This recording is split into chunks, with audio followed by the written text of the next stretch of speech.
안녕하세요. 자, 에듀플러스에서 행정사 강의를 하고 있는 정동섭입니다. 이번 시간은 행정사의 OT에 관련된 부분들 이걸 한번 좀 정리할까 해서 들어왔는데요. 자, 원래 행정사도 보통 1차와 2차로 나눠져서 시험을 보고 있고 1차, 2차를 동시에 합격할 수 있는 시험이기도 합니다. 우리가 보통 합격이라고 하는 게 그냥 이루어지는 건 아니고요. 기본적인 전략과 전술이 필요하거든요. 자, 그러면 행정사라는 게 어떤 건지 설명을 좀 해드릴게요. 이 행정사라는 게 보통 전문적으로 어떤 의미냐 그랬더니 행정 업무의 원활한 운영이라든지 그 다음에 국민의 권리 구제를 목적으로 국민의 권리 의무와 그 다음에 사실조사, 그 행정 업무에 관련된 국민의 편익을 도모하는 것을 주된 목적으로 한다라고 되어 있어요. 예를 들면 우리가 민원이라고 하거든요. 자, 민원이 있는데 옆에가 뭐가 있냐면 행정이란 말이에요.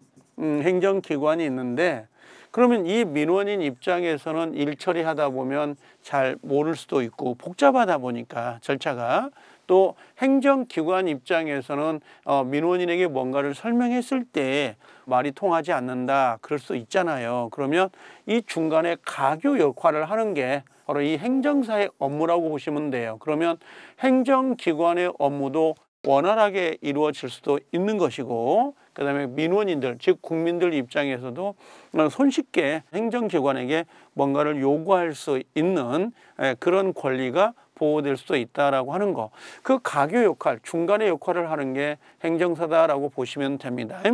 자, 행정사 시험은 연 1회로 이루어져요. 보통 1차 시험이 일단 있고요. 그 다음에 2차 시험이 별도로 구성이 되어 있습니다. 둘 다 절대평가입니다. 1차 시험이 객관식입니다. 오지선다이거든요. 25문제씩 해가지고 3과목이 배정이 되는데 총 75개 문제가 나오게 되면서 절대평가가 됩니다. 60점으로. 그 다음에 2차 주관식인데 이게 가장 문제가 되죠. 그래서 현재 우리 행정사 시험은 주관식으로 2차가 이루어집니다.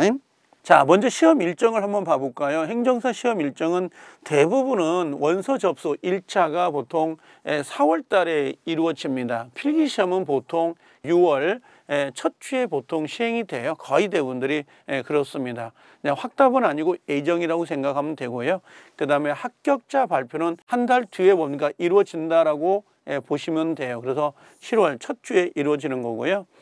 2차 시험 같은 경우는 원서 접수가 7월경에 보통 이루어집니다. 그리고 요게 시험 자체는 10월 첫 주에 이루어지거든요. 보통은요.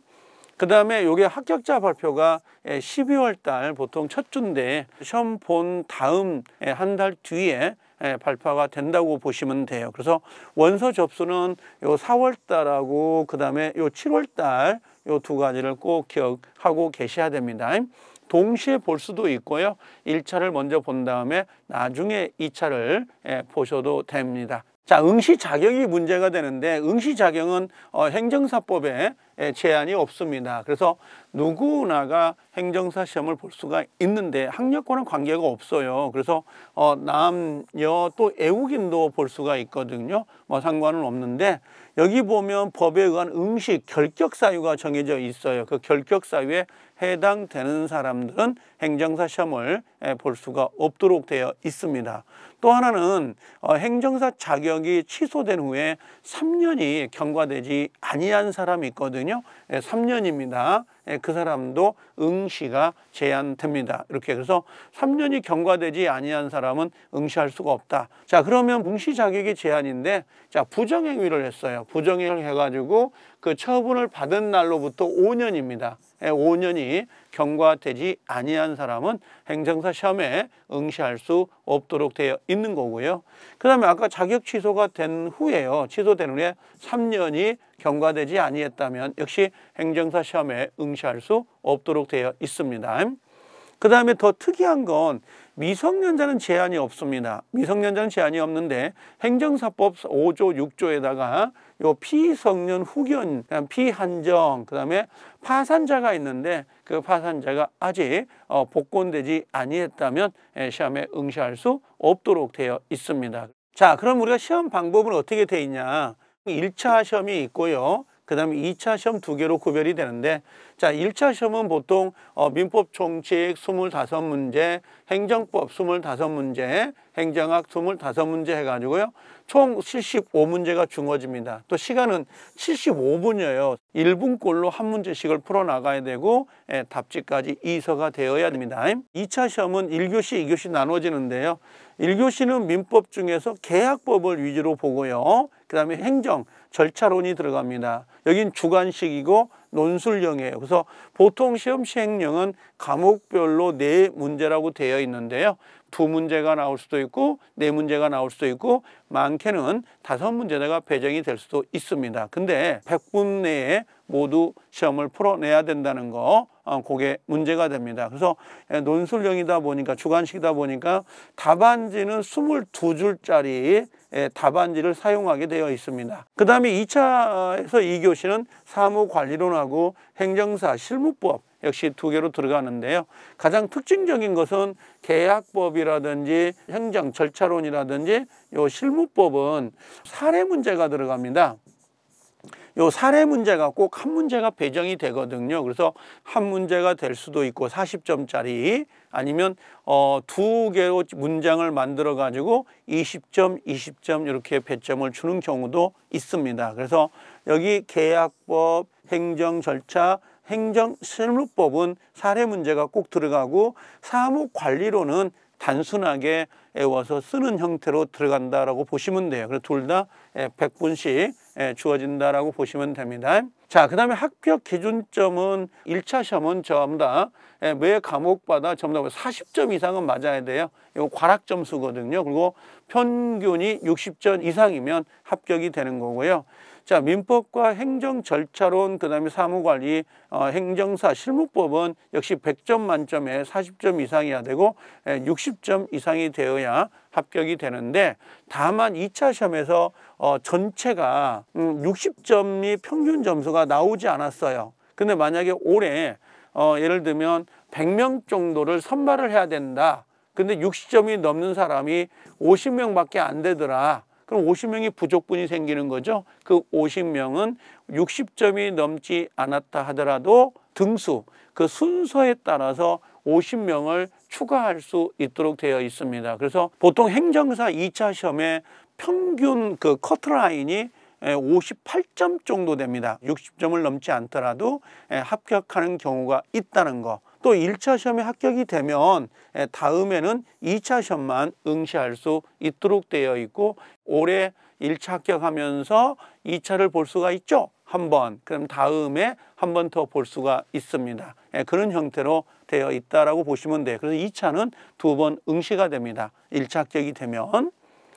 자, 그 다음에 보통 이 행정사를 준비하는 연령대가 예전에는 보통 50대나 60대, 지금은 당연 자격이라는 게 없어져 버렸어요. 예전에는 공무원이었던 사람이 일정 기간 업무에 근무를 하다가 퇴직하시면 행정사로 당연 자격을 줬었거든요. 근데 당연 자격이 없어진 지가 벌써 10몇 년이 돼 버렸습니다. 그래서 지금은 행정사 당연 자격이라는 게 없어요. 그러다 보니까 지금 20대나 30대, 40대가 거의 주류라고 보시면 돼요. 거의 여기서 합격생들이 많이 나옵니다. 자, 그 다음에 동차 합격에 최적화된 커리큘럼은 다른 건 없어요. 에듀플러스에서 가장 빠르게 학습을 하고, 요약입니다. 요약 학습을 하고, 그 다음에 기출문제를 중심으로 해서 반드시 문제풀이를 해요. 기출문제를 중심으로 해서 풀기를 하고요. 그 다음에 이걸 반복을 해서 자동적으로 반복을 합니다. 시험에 합격하는 방법은 다른 건 없는 것 같아요. 최소한 5회독은 이상은 해라. 항상 이야기하는 게 그거예요. 반복만큼 살 길은 없습니다. 반복이 가장 좋습니다. 공부는요. 그렇게 정리하시면 됩니다. 아셨죠? 자, 여기까지 우리가 행정사에 합격하기, 원서 접수, 그 다음에 시험에 어떤 형태로 이루어지는지를 간략하게 설명을 해드렸고요. 우리가 수업의 진도에 나가면서 그 부분에 대해서는 더 자세하게 설명이 될 겁니다. 보통 1차 시험은 객관식 시험이기 때문에 조금만 준비하면 어렵지 않게 합격할 수가 있는데, 2차 시험은 논술형도 있고 설술형도 있다 보니까 약간 겁내하는 경우도 없잖아 있습니다. 근데 기본 이론을 정리하고 그다음에 문제풀이 가서 12강, 15강 정도를 이루어질 거거든요. 그러면서 이론 정리하고 그다음에 문제풀이 듣고 그러면 좋은 결과가 나올 수 있습니다. 그리고 이 행정사에 대해서 관심이 있거나 또 궁금한 점이 있다면 여기 에듀플러스 여기 나와 있는 거 있죠. 국비 지원이 되거든요. 그래서 1600에 7107로 연락을 해 주시면 친절하게 안내를 해 드릴 겁니다. 자, 고생들 많이 하셨습니다. 예, 수고하셨어요.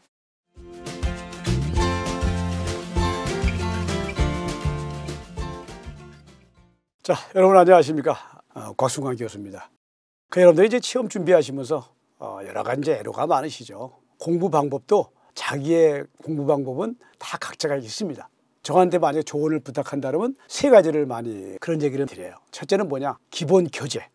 우리가 이제 기본서라는 말 쓰죠. 기본서를 보게 되면 시간의 낭비라고 생각하기 쉬운 경우가 있어요. 왜? 양이 두꺼우니까. 그래서 저는 개인적으로 모든 거는 기본서에서부터 시작된다고 생각해요. 기출문제도 똑같은 문제가 나오진 않아요. 똑같은 문제가 아니고 유사하게 조금 다른 말을 갖다 넣고 꼰다 그러죠.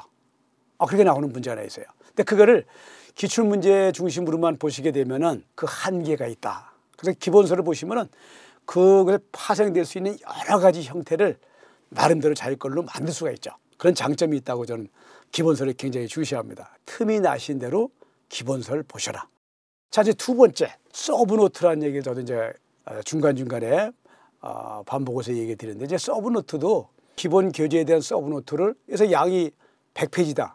그러니까 내가 줄이게 되면 한 20, 30페이지 줄일 수 있지 않습니까? 기본 교재를 많이 보는 것도 중요한데 시간이 이제 다급해진다 그러면 기본 교재 전체를 보는 것도 좀 쉽지 않잖아요. 조금 요건 이해하기가 쉽지 않고 암기하기가 쉽지 않은데 라고 생각하는 것만 서브노트 하기 때문에 시간을 그만큼 줄 수 있다. 왜?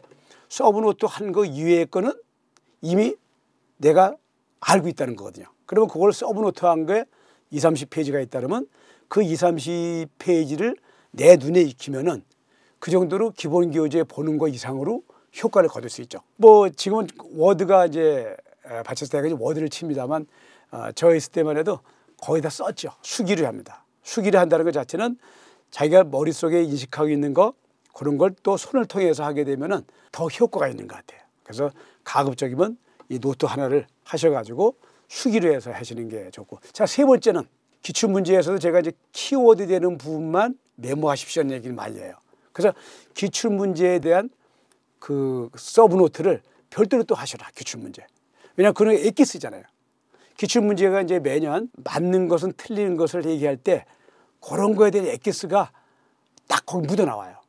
그래서 그 액기스만 딱 기출문제 서브노트 하시면 시간을 많이 절약할 수 있다. 저는 개인적으로 이 세 가지를 강조드리고 싶습니다만, 그런 다음에 또 여러분들이 기본적인 공부 방식대로 여러분들이 여태까지 해오셨던 공부 방식대로 하시면은 좋은 결과가 있지 않겠나 이렇게 생각합니다. 자, 다시 요약을 하면 첫째, 기본서, 기본 교재를 내 것으로 만들어라. 두 번째, 자, 기본 교재에 대한 서브노트를 해라. 뭐 50%가 되든 3분의 1을 줄이든 기본 교재에 대한 서브노트를 하셔라. 자, 세 번째는 기출문제에 서브노트를 하시는데 그건 액기스다.